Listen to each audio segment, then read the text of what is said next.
opening to the receptivity of money. Not just that, dissolving the illusion that we have around money and that creates contraction with receiving it. More money in your life, more money in sales, more money in your business. Because the truth is that money comes from all areas of life. We can be blessed every single day with different things, whether it is that somebody gifts something to you, or you get something for free, or you get a discount on something, a client pays in full, you receive money out of nowhere. There are always different realms and different streams of money that the universe wants to bless us with. And so what we have to do is really unwrap and get clear on, where does money come from? And where have I created an illusion where I have to hold on to it so tight, or put my worth on the back end of the number, when my worth is based on how much money I have on the bank? Or it's based on a lull. All of a sudden my self-worth goes down because the business is lulled, and then it goes high and I've made more money than I ever thought I would. And so now I feel amazing. The thing about that, you see, is we're always slaves to money and slaves to fear. Because what happens in a lull? What happens when life happens?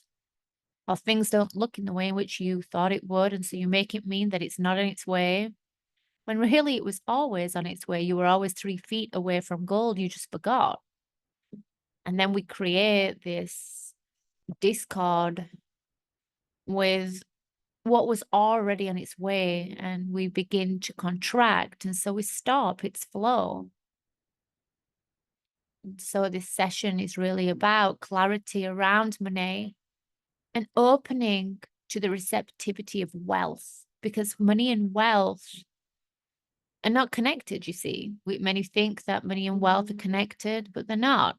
Money is just a measure of wealth, and wealth begins somewhere else. A buyer can't buy anything unless there's something to buy.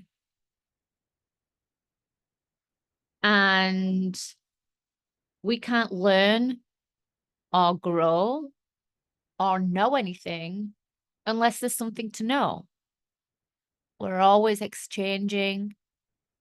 There's always transactions, new learnings, numbers flying through the air to learn something new. More numbers in the air than there are physical pound notes.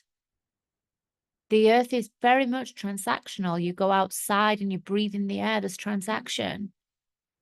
You make love to your partner, and even though it's union and oneness and God, there's still transaction. You eat the most beautiful food, there's transaction. The earth is very transactional. We're always moving, things are always moving. And not with something else, but with everything else, because there is union only. But you and we have been led to believe that money is separate, and it is separate from ourselves. It is separate from you, that you have to earn and grind and push and contract, that your worth is on the back end of it. And then it seeps into all areas of your life. Numbers are low here, so my worth is low. Numbers are low over here, my worth is low. Numbers are high over there, so I'm doing something right. And it's simply not the truth. It's an illusion that we've been playing in within the earth plane. And this is a school. Your soul came here to play and to learn. And when we pass over, we'll realize that all of this was just a game. So why not have fun with it? And where have we been resisting fun? We're under an illusion about money. We all think that we need money, and we also go into the illusion of time. A lot of people contract because they believe that they're running out of time. But if the question was, if you knew you would be a millionaire over a lifetime, do you believe that you could possibly create millions over a lifetime? The answer should be yes. But if I was to say to you, can you earn $1 million in the next 6 months?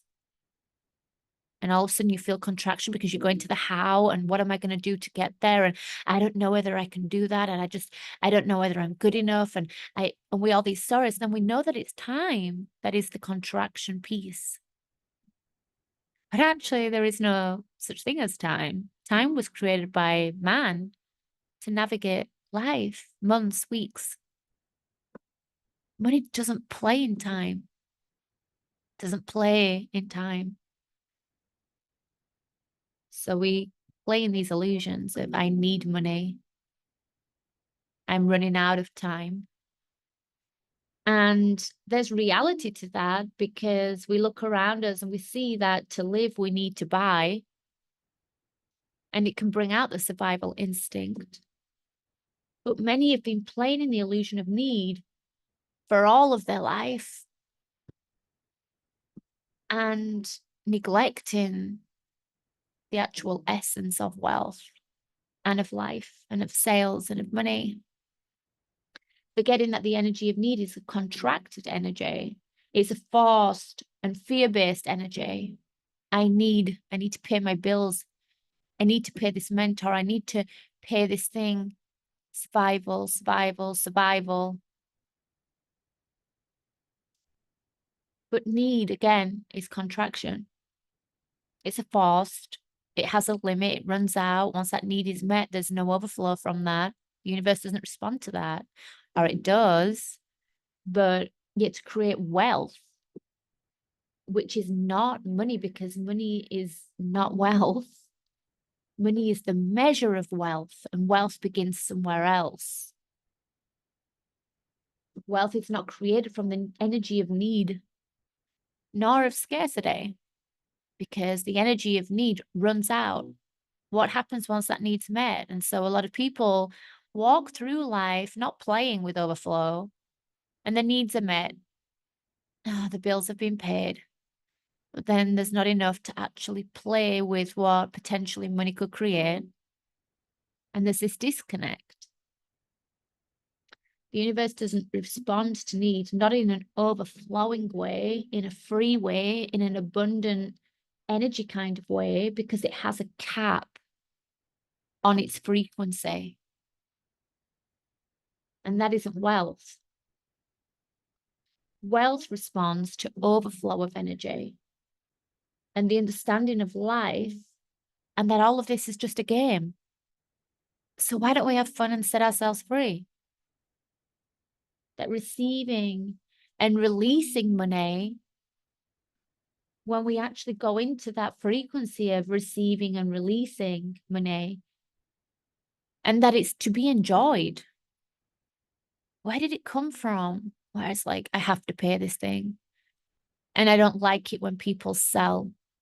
And these contracted energies are to receive, I need to do better, I need to be better, or maybe I need to put this, all contracted. We're not actually enjoying the sacredness of money. Money is deeply sacred because it is wealth.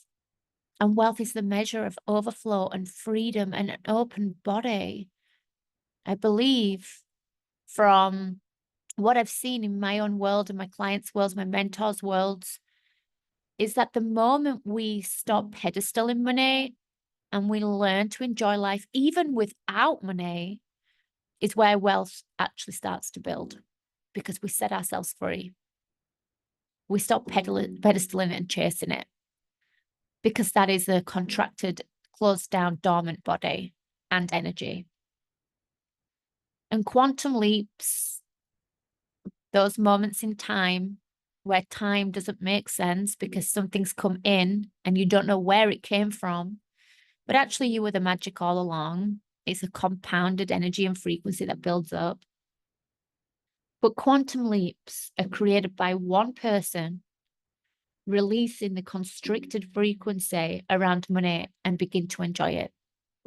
the constricted frequency and beliefs around selling and opening your body and your doors and your space for people to actually pay you, because it's just a transaction. And, you know, holding on to the things that you have deep medicine for is actually neglect for the world. You have been chosen. Wealth is a compound of and a measure of energy plus emotional intelligence plus material resources. And money just represents it.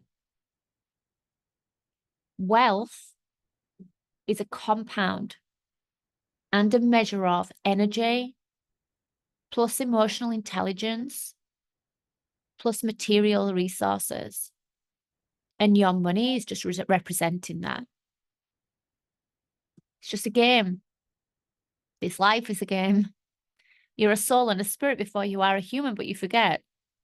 You forget that there are energies across the veil that you can't even see, and your rational mind sometimes tells you that it might not be real, that you could pluck in out of thin air, your biggest month in business, that you're always supported and always protected, that you are an abundant being, that you get to play and have fun. But money is just representing your emotional intelligence in a gap. When things don't look the way that you want it to or thought it would, where's your emotional intelligence then? How do you show up? How do you pivot? What do you believe? How do you stand? How do you speak in those moments? And your energy, do you hold a frequency of your reality of understanding that it's circulating, it's building in the 5D, and it will come into the 3D the second it does, and you won't know that it's about to come in, just like you don't know when a client's about to pay, sometimes where they even come from. I have countless moments where clients come into my world and they're like, can I pay you 10K in full to work with you X amount of months, please? I know that that's your going rate for X amount of months. Or your Voxer space, like, how much is that? Can you send me the link to that, please? I need to work with you. And I don't know who these people are. Sometimes they're silent watchers. We do not know that the money is about to drop until the second it drops. So why would we contract in the gap? Can we not learn to play in the fun and the curiosity of when it's going to come in and that it's nearly here and I can feel it? Alan Watts once spoke about the myth that money began its importance when purchasing gold became apparent. He spoke about that a belief was formed that the prosperity of the world constantly depended on discovering new gold mines, which is absurd. We started to go into this belief that the prosperity of the world depended on discovering new gold mines. I mean, if you really even think about that, it's absurd, because the prosperity of the world, our experiences and the birds and the trees and the grass and the air and the sky and the clouds and love, holding someone's hand, giving them a hug, those moments where we look at someone or we look out into the sunset and we're like, no amount of money could buy this.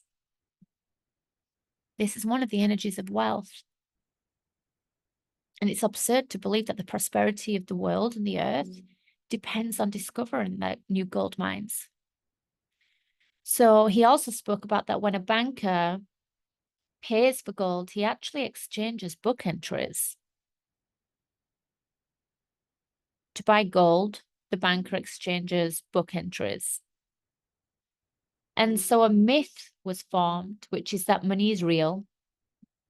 But actually, when we think about it, money is the most unreal thing in the world. There's more numbers circulating the air, being passed from pillar to post, in PayPal and all these different banks and ways in which we can hold money. And then we pay something and the money, the numbers circulate through thin air with no space or time and lands in someone else's bank account.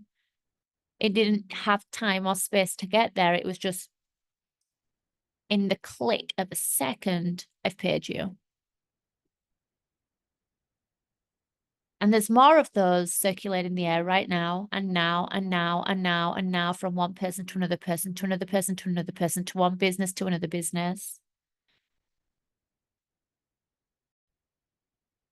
We got cut off there, I think. But going back to what we were saying, there are more numbers circulating the air.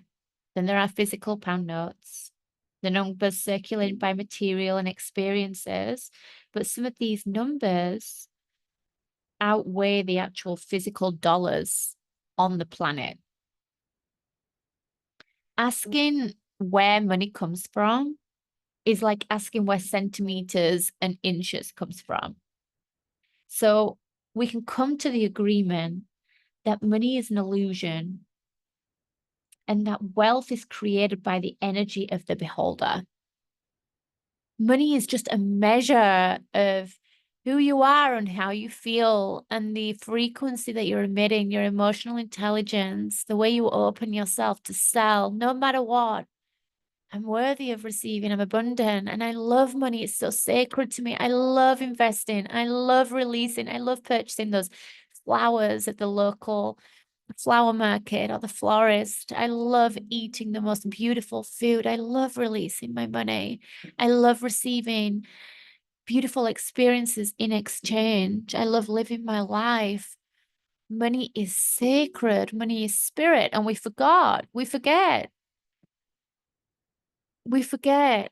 It's easy to forget because there's lifing. But the power is in what you choose to believe. You choose how you choose to live. You choose to collapse or rise from the ashes and continue.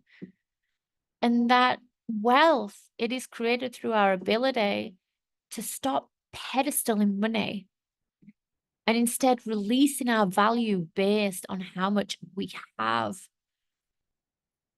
I look back at the moment.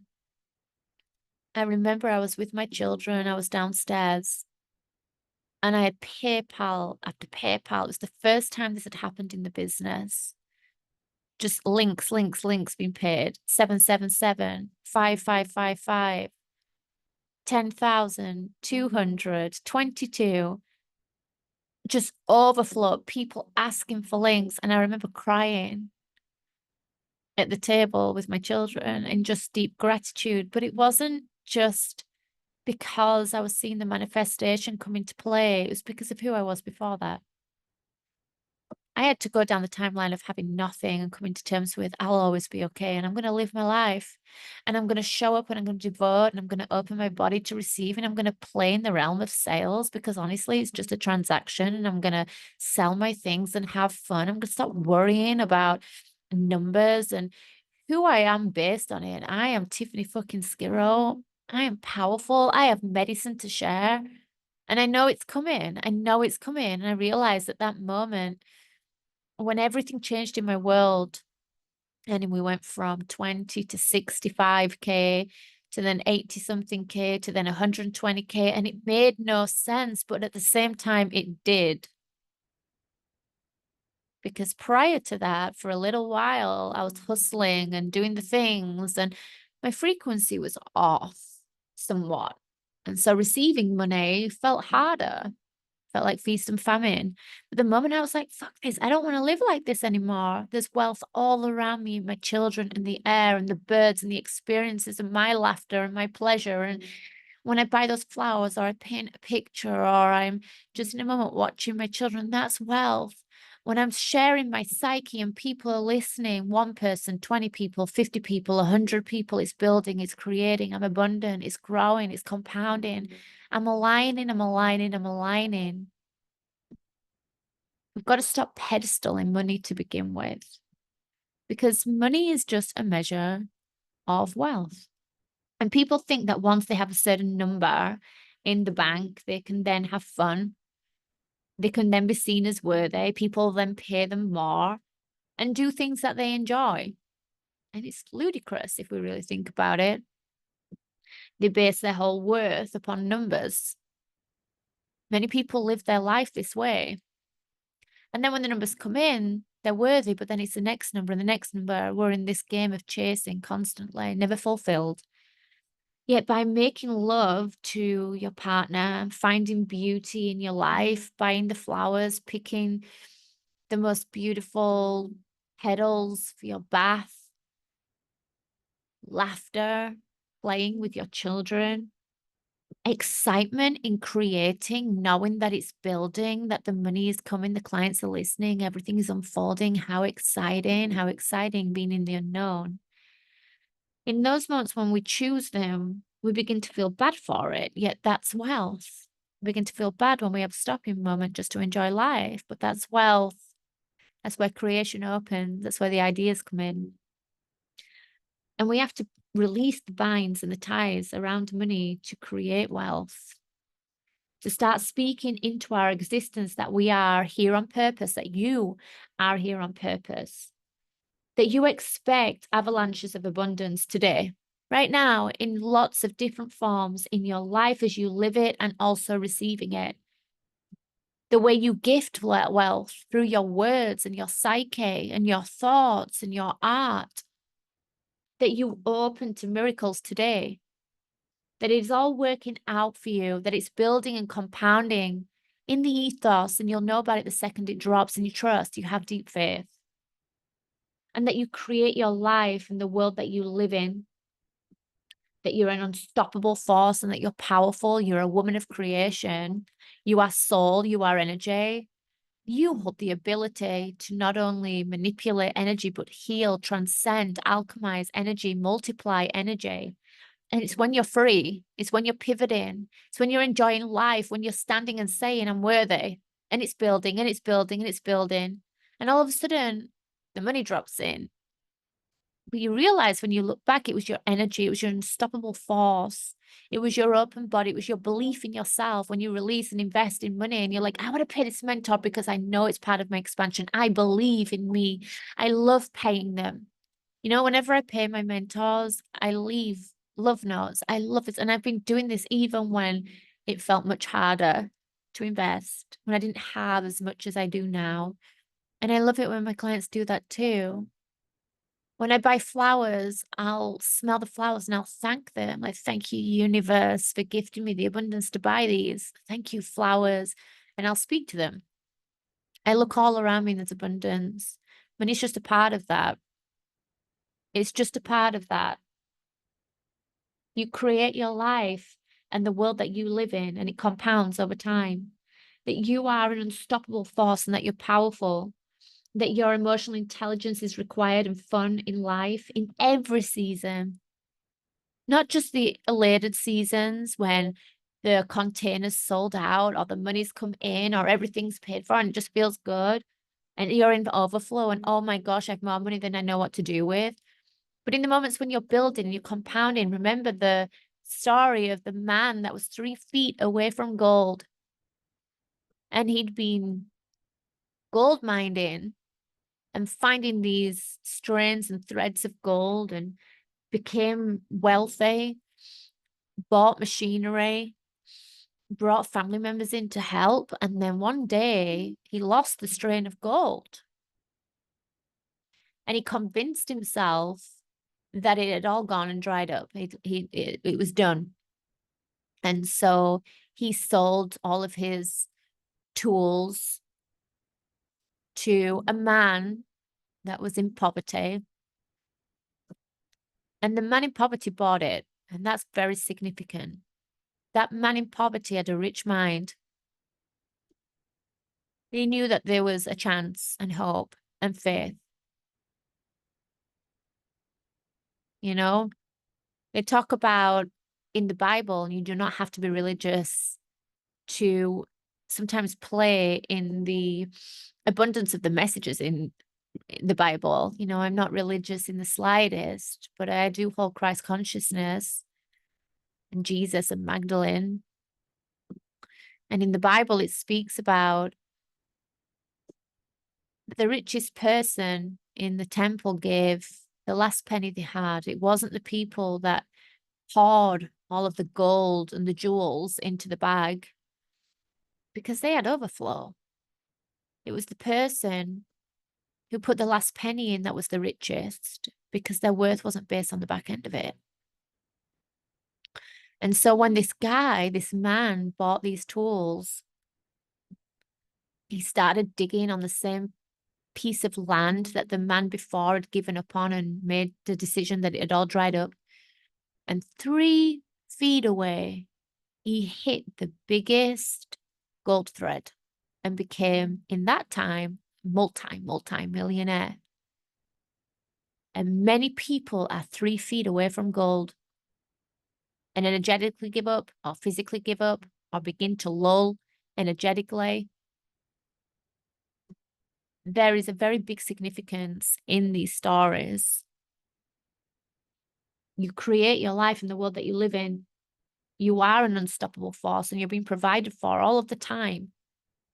You're an emotional, intelligent person that is always building and expanding and building knowledge. And it's required in every single season, the way you navigate those heavier seasons, just as much as you do when you're having fun. And to start playing with money as much as we do life, you know, to start selling and having fun, releasing money and receiving money, talking and speaking and coming to the table, selling the things, having playful moments with selling, releasing this idea that it all has to be perfect and it has to look a certain way, otherwise people won't buy. And what if they do? There have been many a times where I've just put a PayPal link out, no sales page, and people have bought containers for £1,000, containers for £777, containers for £555, containers for £10,000. They've had PayPal links because I've built trust with them and I've had fun and I've opened my body and I've continued to show up because we're in a game. And we've got to stop taking life so seriously. We've got to stop taking money so seriously and wealth so seriously. Wealth is just a measure of money built up. Or should I say, sorry, money is just a measure of wealth. And wealth is an art, and you are the artist. And the universe will bend for the courageous one. And the alchemy of courage is bravery and fear. And so this is your invitation now to go and to have fun in life, to see wealth and find wealth and beauty and abundance all around you, to capture it through your lens, to post it and share it, to have private moments with it, to sell the things that are in your back office that you could easily just go out and sell and be like, what if? And to remember you're always 3 feet away from gold. You just got to stop giving up on it, contracting to it. Wealth is an energy. It's an overflow. And this is your invitation to start embodying it and bringing it into your world. Amen, amen, and amen.